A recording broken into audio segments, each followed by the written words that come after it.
Hello and welcome everyone. हम discuss कर रहे थे रिप्रोडक्टिव सिस्टम के बारे में। तो मेल रिप्रोडक्टिव सिस्टम कंप्लीट कर लिया था हमने। आज हम बात करेंगे फीमेल रिप्रोडक्टिव सिस्टम के बारे में। इसे हम दो पार्ट में कंप्लीट करेंगे। In first part we will discuss about the organs of female reproductive system and in second part we will study the female reproductive cycle. So let's start. Female reproductive system में क्या क्या आता है? It includes the ovaries, the uterine tubes which is also known as fallopian tubes or oviducts, the uterus, the vagina। ये सारे organs internally थे। Externally जब आप देखेंगे तो आपको कुछ और ऑर्गन्स मिलेंगे जैसे कि labia majora, labia minora, clitoris etcetera. इन सबको कलेक्टिवली वल्वा कहा जाता है। सबसे पहले हम बात करते हैं फीमेल रिप्रोडक्टिव सिस्टम के फंक्शंस के बारे में। तो जिस तरह मेल रिप्रोडक्टिव सिस्टम में टेस्टिस का काम क्या होता है, स्पर्म्स को प्रोड्यूस करना यानी कि गैमीट्स प्रोड्यूस करना और हार्मोन प्रोड्यूस करना, उसी तरह ओवेरीज क्या प्रोड्यूस करती हैं? गैमीट यानी कि एग प्रोड्यूस करती हैं, जैसे सेकेंडरी ओसाइट भी कहते हैं, और हार्मोन्स प्रोड्यूस करती हैं। कौन कौन से? Progesterone, estrogens, inhibin and relaxin. Next है oviducts. Oviducts transport secondary oocyte to uterus and acts as fertilization sites। ओविडक्ट्स क्या करती हैं? सेकेंडरी oocyte यानी कि जो एग प्रोड्यूस किया है ओवेरी ने, उसको यूट्रस तक कौन लेके आएगा? यही ट्यूब्स जिनको फैलोपियन ट्यूब्स कहा जाता है, ओविडक्ट्स, ये लेके आएंगी। इसके अलावा act as a fertilisation site. Fertilisation means वो प्रोसेस जिसमें स्पर्म और एग मिलके क्या बनाते हैं? जाइगोट बनाते हैं। तो फर्टिलाइजेशन की साइट जो है यानी कि फर्टिलाइजेशन की प्रोसेस है वो कहाँ होगी? ओविडक्ट्स में होगी। नेक्स्ट है यूट्रस। यूट्रस का फंक्शन क्या है? Site of implantation of fertilised ovum and development of foetus during pregnancy. जिस एग का फर्टिलाइजेशन हो चुका है ओविडक्ट्स में, वो एग कहाँ जाके इम्प्लांट होगा? यूट्रस में। तो ये इम्प्लांटेशन की साइट की तरह काम करता है और पूरे प्रेगनेंसी पीरियड में फीटस का जो डेवलपमेंट है वो यूट्रस में होता है। वजाइना का काम क्या होता है? पेनिस को रिसीव करना और चाइल्ड बर्थ के टाइम पे पैसेज वे की तरह काम करना। नेक्स्ट है memory glands. Female reproductive system में यहाँ पे मैमरी ग्लैंड्स को भी इंक्लूड किया जाता है क्योंकि रिप्रोडक्शन की प्रोसेस में ये भी एक बहुत इंपॉर्टेंट रोल प्ले करती हैं। तो इनका फंक्शन क्या होता है? Synthesise, secrete and eject milk for the nourishment of newborn. जो न्यूबॉर्न है उसके नरिशमेंट के लिए मिल्क को सिंथेसाइज करना, सीक्रीट करना और इजेक्ट करना। तो सबसे पहले हम ओवेरीज को डिस्कस करते हैं। ओवेरीज की लोकेशन क्या होती है? ये जो आपको यूट्रस दिख रहा है, इसके दोनों साइड आपको जो ओवल शेप्ड ऑर्गन दिख रहे हैं, ये ओवेरीज है। हमारी जो पेल्विक कैविटी है इसमें शैलो डिप्रेशंस होते हैं जिन्हें ओवेरियन फोसाई कहा जाता है। ओवेरीज वहाँ लोकेट होती हैं। अगर हम ओवेरीज की एनाटॉमी देखें तो बाहर की जो लेयर है, सबसे आउटर लेयर जो है, इसे जर्मिनल एपिथेलियम कहा जाता है और ये सिंपल एपिथेलियम टिश्यू की होती है जिसका काम क्या होता है? ओवेरी के सरफेस को कवर करना। तो इसे सरफेस एपिथेलियम भी कहते हैं। सरफेस एपिथेलियम के जस्ट नीचे एक सेकेंड लेयर है ट्यूनिका अल्बुजिनिया। ये कैप्सूल, वाइटिश कैप्सूल टाइप का कनेक्टिव टिश्यू की एक लेयर है जो जर्मिनल एपिथेलियम के जस्ट नीचे आपको मिलेगी। इससे आप और नीचे जाएंगे तो आपको कॉर्टेक्स की एक लेयर मिलेगी जिसमें क्या होता है? ओवेरियन फॉलिकल्स प्रेजेंट रहती हैं। Primary follicle, secondary follicle, developing, immature, mature, हर तरह की फॉलिकल जो है वो कॉर्टेक्स वाले रीजन में आपको मिलेंगी। उससे अंदर जो बिल्कुल बीच में लेयर मिलती है वो है ओवेरियन मेड्यूला। इसका काम क्या होता है? जितनी भी वेसल्स हैं और जितनी भी नर्व्स हैं वो आपको मेड्यूला वाले रीजन में मिलेंगी। यानी कि बाहर वाली जो लेयर है जिसका काम है सरफेस को कवर करना वो है जर्मिनल एपिथेलियम। उसके नीचे जो कैप्सूल टाइप लेयर है वो है ट्यूनिका अल्बुजिनिया। इसके नीचे जो लेयर आपको मिलेगी वो है कॉर्टेक्स की लेयर जिसमें आपको सारे फॉलिकल्स मिलेंगे, और बीच वाली जो लेयर है कॉर्टेक्स के नीचे मेड्यूला जिसमें आपको नर्व्स और सारी की सारी वेसल्स मिलती हैं। अब बात करते हैं ओवेरियन फॉलिकल्स क्या हैं। ओवेरियन फॉलिकल एक ऐसा स्ट्रक्चर है जो oocyte को कंटेन करता है और oocyte के आसपास जितनी भी सेल्स हैं वो सब मिला के, यानी कि oocyte प्लस सेल्स, इनको ओवेरियन फॉलिकल कहा जाता है।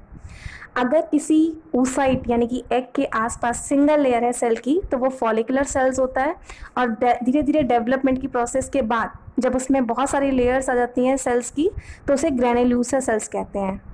एक मैच्योर फॉलिकल जो होता है ये साइज़ में बहुत बड़ा होता है, इसमें एक फ्लूइड भरा होता है और ये रप्चर होने के लिए बिल्कुल रेडी होता है, क्योंकि इसमें क्या है, एग है, तो ये रप्चर होगा तब जो वो मैच्योर एग है यानी कि जो सेकेंडरी oocyte है वो बाहर आ पाएगा। प्राइमरी oocyte मतलब इमेच्योर एग और सेकेंडरी oocyte मतलब मैच्योर एग। तो मैच्योर एग को बाहर निकालने के लिए इसे रप्चर होना पड़ेगा। इस प्रोसेस को जब मैच्योर फॉलिकल जो है एक मैच्योर एग को बाहर निकालने के लिए रप्चर के लिए रेडी रहता है, उस प्रोसेस को ओव्यूलेशन कहते हैं। ओव्यूलेशन के प्रोसेस के बाद ये जो मैच्योर फॉलिकल है इसका क्या होता है, ये एक अलग टाइप के स्ट्रक्चर में, एक येलो बॉडी टाइप के स्ट्रक्चर में चेंज हो जाता है जिसे कॉर्पस ल्यूटियम कहते हैं। इसमें ल्यूटीन प्रोटीन मिलती है, इसीलिए इसका नाम कॉर्पस ल्यूटियम है। तो कॉर्पस ल्यूटियम का मेन काम जो है वो क्या होता है, हार्मोन्स प्रोड्यूस करना। हमने पहले डिस्कस किया था ओवेरीज क्या करती हैं, एग और हार्मोन प्रोड्यूस करती हैं।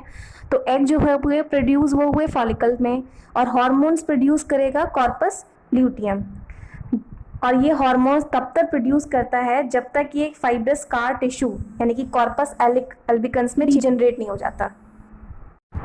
नेक्स्ट है यूटेराइन ट्यूब्स। यूट्रस को ओवेरी से जॉइन करने वाली जो ट्यूब्स हैं इन्हें यूटेराइन ट्यूब्स या फिर ओविडक्ट्स कहा जाता है।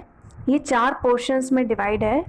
इसमें जो फनल शेप पोर्शन है उसे इन्फिंडिब्यूलम कहते हैं, और इसके आगे जो फिंगर लाइक आपको प्रोजेक्शंस दिख रहे होंगे इसे फिम्ब्रिए कहते हैं। तो सबसे पहले जो आपको फिंगर लाइक प्रोजेक्शंस दिख रहे हैं ये है फिम्ब्रिए, फिर है इन्फिंडिब्यूलम। इसके बाद जो वाइडेस्ट और लॉन्गेस्ट पोर्शन आपको दिख रहा है इसे कहते हैं एम्प्यूला, और लास्ट में जो थिक वॉल्ड नैरो पोर्शन होता है जो यूट्रस से कनेक्ट हो रहा है इसे बोलते हैं इस्मस। तो सबसे छोटा और नैरो पोर्शन जो है वो है इस्मस है। तो 4 पोर्शंस हो गए, यूट्रस से स्टार्ट करते हैं। सबसे छोटा और नैरो पोर्शन इस्मस, देन एम्प्यूला, उसके बाद फनल शेप पोर्शन हो गया इन्फिंडिब्यूलम, और आगे फिंगर लाइक प्रोजेक्शंस हो गए फिम्ब्रिए। नेक्स्ट है यूट्रस। यूट्रस एक पैसेज की तरह काम करता है। वजाइना में जितने भी स्पर्म डिपॉजिट हैं उन्हें यूटेराइन ट्यूब्स तक पहुंचाने के लिए यूट्रस क्या कर रहा है, एक पैसेज की तरह काम कर रहा है। इसमें क्या होता है, यूट्रस में जो यूटेराइन ट्यूब्स के ऊपर जो आपको पोर्शन दिख रहा है डोम शेप, इसे बोलते हैं फंडस। उसके बाद जो बीच में आपको पोर्शन दिख रहा है central portion, that is known as body, और जो सबसे नैरो इंफीरियर पोर्शन है कैंडल टाइप का, इसको बोलते हैं सर्विक्स, जो वजाइना में ओपन होता है। यूट्रस और सर्विक्स के बीच में एक छोटा सा 1 सेंटीमीटर लंबा पोर्शन होता है इस्मस। इस्मस मेनली उस रीजन को कहा जाता है जो कि बहुत छोटा और नैरो पोर्शन होता है। इसके बाद जो यूट्रस की इंटीरियर बॉडी है उसे यूटेराइन कैविटी कहते हैं, और सर्विक्स के इंटीरियर पार्ट को सर्विकल कैनल कहते हैं। यूट्रस जो है मेनली 3 टिश्यू की 3 लेयर्स का बना होता है, पेरीमेट्रियम, मायोमेट्रियम और एंडोमेट्रियम। सबसे बाहर वाली जो लेयर है वो पेरीमेट्रियम, सेकेंड मायोमेट्रियम, और सबसे अंदर वाली जो लेयर होगी वो एंडोमेट्रियम। एंडो मीन्स अंदर। एंडोमेट्रियम जो है ये 2 लेयर्स में फर्दर डिवाइड की गई है, स्ट्रेटम फंक्शनलिस और स्ट्रेटम बेसिलिस।